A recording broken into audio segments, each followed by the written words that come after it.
Hello friends, तो इस class में हम लोग आखिरी चैप्टर करेंगे बायोलॉजी का, प्राकृतिक संसाधनों का प्रबंधन। चलिए तो फटाफट क्लास को स्टार्ट करते हैं। पहला क्वेश्चन हमारा कि सीएफसी का पूरा नाम बताइए, यानी कि full form. Chlorofluorine carbon, chlorofluoro chloride, chlorofluoro carbon, इनमें से कोई नहीं। तो इसका सही आंसर कौन सा हो जाएगा, यानी कि सी, क्लोरोफ्लोरो कार्बन। चलिए नेक्स्ट क्वेश्चन पे आते हैं। चिपको आंदोलन की शुरुआत कब हुई थी? 1870 में, 1970 में, 1980 में, या फिर इनमें से कोई नहीं। तो इसका सही आंसर क्या होगा? 1970 में। चलिए नेक्स्ट क्वेश्चन पे आते हैं। क्वेश्चन नंबर थर्ड, वन संपदा का एक उदाहरण है मिट्टी, जल, लकड़ी, इनमें से कोई नहीं। तो इसका सही आंसर हो जाएगा आपका सी, यानी कि लकड़ी। चलिए नेक्स्ट क्वेश्चन पे आते हैं हम लोग। क्वेश्चन नंबर 4 पे, विश्व के संपूर्ण जल का कितना प्रतिशत जल समुद्रों में पाया जाता है? 0.7, 0.97, 0.42, 0.9। तो इसका सही आंसर होगा क्वेश्चन नंबर 4 का बी, यानी कि 0.97। चलिए अगला क्वेश्चन, प्राकृतिक संसाधन नहीं है वायु, जल, मृदा, जीवधारी। तो इसका सही आंसर कौन सा हो जाएगा? डी, क्योंकि ये सभी तो प्राकृतिक है ना। चलिए नेक्स्ट क्वेश्चन पे आते हैं। ग्लोबल वार्मिंग के लिए कौन सी गैस उत्तरदायी है? CO2, O2, NH या फिर N2।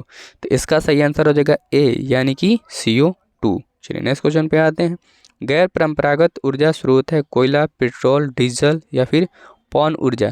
तो इसका सही आंसर हो जाएगा डी, यानी कि पवन ऊर्जा। चलिए नेक्स्ट क्वेश्चन पे आते हैं। क्वेश्चन नंबर 8 पे, ऊर्जा का पारंपरिक स्रोत क्या है? बायोगैस, सौर ऊर्जा, पवन ऊर्जा, कोयला। तो इसका सही आंसर हो जाएगा डी, यानी कि कोयला। चलिए नेक्स्ट क्वेश्चन पे आते हैं। क्योटो प्रोटोकॉल किससे संबंधित है? जल प्रबंधन, वन संरक्षण, भूमंडलीय ताप वृद्धि, वृक्षारोपण। तो इसका सही आंसर हो जाएगा सी, यानी कि भूमंडलीय ताप वृद्धि। चलिए नेक्स्ट क्वेश्चन पे आते हैं। क्वेश्चन नंबर 10, राजस्थान के किस ग्राम में चिपको आंदोलन के क्रम में महिलाओं ने जाने दी थी? खेजरी, रेनी, रनी या फिर पावना। तो इसका सही आंसर हो जाएगा ए, यानी कि खेजरी। चलिए अगले सेट पे आते हैं, क्योंकि हर क्लास में आप देख रहे हो कि कुछ कुछ सेट में 10-10 क्वेश्चन कराए जा रहे हैं। निम्नलिखित में से कौन एक भूमिगत जल का उदाहरण है? नदी, कुआं, तालाब, समुद्र।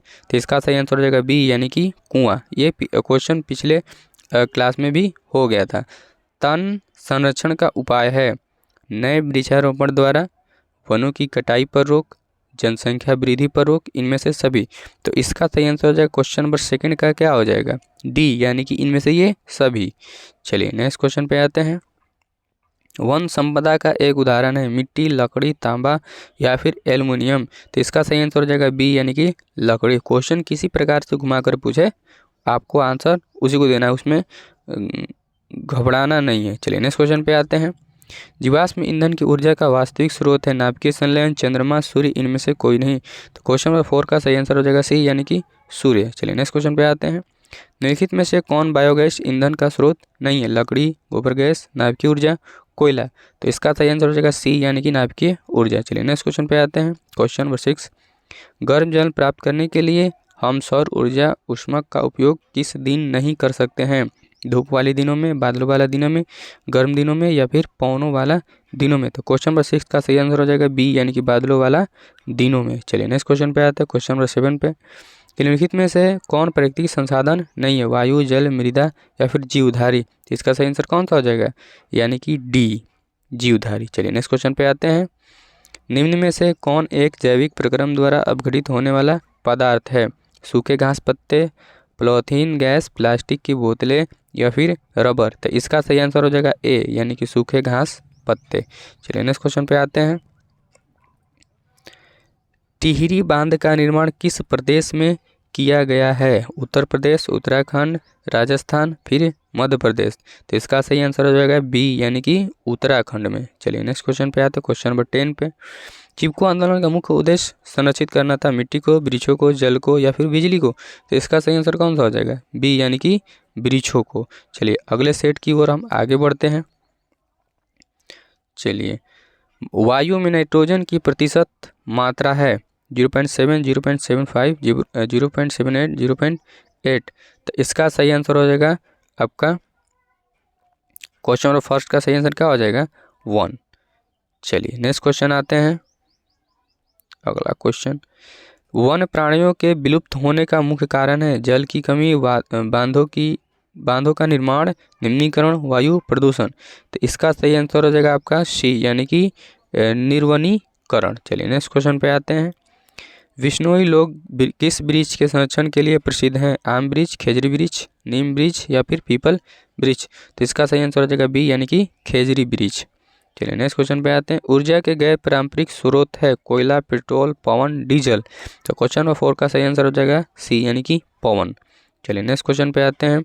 टिहरी बांध का निर्माण किस नदी पर हुआ है? गंगा, यमुना, बागमती या फिर कमला। तो इसका सही आंसर हो जाएगा ए यानी कि गंगा नदी। चलिए नेक्स्ट क्वेश्चन पे आते हैं। टिहरी बांध के टूटने से प्रभावित होने वाला नगर है अयोध्या, हरिद्वार, बनारस या फिर काशी। तो इसका सही आंसर हो जाएगा बी यानी कि हरिद्वार। चलिए नेक्स्ट क्वेश्चन पे आते हैं। अगला क्वेश्चन 7, जैव विविधता के विशिष्ट स्थल क्या है? जल, जंगल, पर्वत या फिर हवा। तो क्वेश्चन नंबर 7 का सही आंसर हो जाएगा बी यानी कि जंगल। चलिए नेक्स्ट क्वेश्चन। ऊर्जा का पारंपरिक स्रोत है कोयला, सौर ऊर्जा, पवन ऊर्जा या फिर बायोगैस। क्वेश्चन नंबर 8 का सही आंसर कौन सा जगह ए यानी कि कोयला। चलिए नेक्स्ट क्वेश्चन पे आते हैं। प्राचीन मानव की सबसे पहली आवश्यकता क्या थी? भोजन, वास, वस्त्र या फिर इनमें कोई नहीं। तो क्वेश्चन नंबर 9 का सही आंसर हो जाएगा ए यानी कि भोजन। चलिए अगला है हमारा अमृता देवी बिश्नोई पुरस्कार किस क्षेत्र में दिया जाता है? पुरस्कार है यानी कि अमृता देवी बिश्नोई पुरस्कार किस क्षेत्र में दिया जाता है? खेल के, शिक्षा के या जैव संरक्षण या फिर सभी के क्षेत्र में दिया जाता है? क्वेश्चन नंबर 10 का क्या हो जाएगा? सही आंसर सी यानी कि जैव संरक्षण। चलिए अगले सेट पे आते हैं। सेट नंबर 4, इसमें टोटल 5 क्वेश्चन है। राजस्थान में प्रचलित जल संरक्षण की एक विधि है, कौन सी विधि है? खादिन, तालाब, कुआं या फिर उपरोक्त में से सभी। तो इसका सही आंसर हो जाएगा ए यानी कि खादिन। चलिए नेक्स्ट क्वेश्चन पे आते हैं। हिमाचल प्रदेश की प्रचलित पारंपरिक जल संरक्षण संरचना है कुल्ह, तालाब, खादिन, कुआं। तो क्वेश्चन नंबर 2 का सही आंसर हो जाएगा ए यानी कि कुल्ह। चलिए नेक्स्ट क्वेश्चन पे आते हैं। चिपको आंदोलन का संबंध गढ़वाल के किस गाँव से है? पुपड़ी, रेनी, पोखरा या बलहा। तो इसका सही आंसर हो जाएगा बी यानी कि रेनी। चलिए नेक्स्ट क्वेश्चन पे आते हैं। क्वेश्चन नंबर 4, विश्व पर्यावरण दिवस कब मनाया जाता है? 15 जून, 5 जून, 22 अप्रैल या फिर 10 अप्रैल। ये क्वेश्चन तो सभी को पता है कि 5 जून को मनाया जाता है। चलिए नेक्स्ट क्वेश्चन पे आते हैं। चिपको आंदोलन कब शुरू हुआ? 1990, 1780, 1970 या फिर 2005। तो इसका सही आंसर हो जाएगा सी यानी कि 1970। चलिए नेक्स्ट क्वेश्चन पे आते हैं और यहाँ से नेक्स्ट क्वेश्चन क्या है, ये हमारा सेट ही खत्म हो जाता है। तो आगे क्लास में हम लोग इसको करेंगे और यहाँ से बायोलॉजी के सभी ऑब्जेक्टिव को आपने देख लिया है।